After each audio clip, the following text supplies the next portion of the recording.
Wingsburg, my Lake 200 EP, doing her first touch and go after an absolute mountain of maintenance that was accomplished over the last few months. Things like heater replacements, fuel bladder issues. We'll get into it in the rest of the video and talk about what might still need to get done in the future. But for now, she's in airworthy condition and back flying.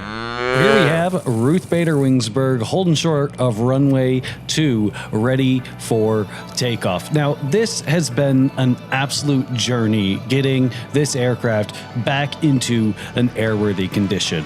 One day, me and my significant other, the qualified pilot, got to the airplane and it smelled like gas.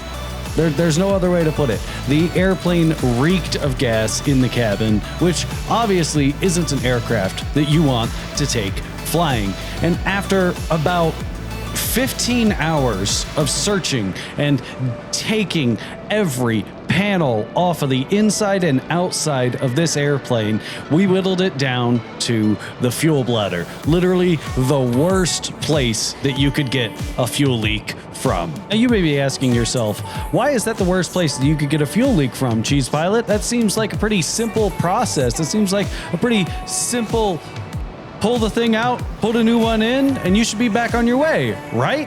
Well, that's what I thought too when I called the maintenance department and asked how much it is to get a fuel bladder rebuilt or repaired for a Lake 200. And they said, oh, that's about $600 to get that fuel bladder repaired. Good luck getting it in and out of there. And I think that's a mighty weird thing to say.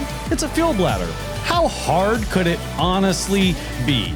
Well, we all know that when you go to put gas in your car, you've got that tiny little filler neck, where you put the fuel nozzle from the fuel pump, right? Well, that is the amount of space that I have to get a 40-gallon fuel bladder in and out of.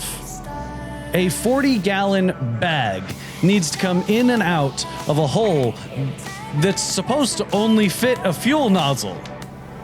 So after about another 10 hours of fighting to get that thing out of there, the bladder comes out. Then me and my mechanic fly it over to Eagle River. Actually, Eagle Fuel Cell is the company who, rebuilt it.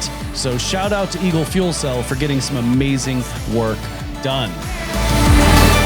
So after about a week, maybe 2 weeks of them having the bladder, I got the bladder back and it was time to get it reinstalled. Now, for those of you who don't know how a bladder gets secured inside of an airplane, it's an absolute pain in the ass. And if you really want to know, ask in the comments. I'll make a short video in response on how that all works out. But in the process of replacing the fuel bladder, we ended up finding out that the block heaters didn't work, so those needed to get replaced. We also found that the hydraulic trim actuator and the flap actuator was leaking as well, so those needed to be rebuilt. So after we put the airplane back in the hangar to hopefully go and fly it some other day, given that when we finished all the work, it was snowing. It was an absolutely miserable day. We wanted nothing to do with being outside in this airplane.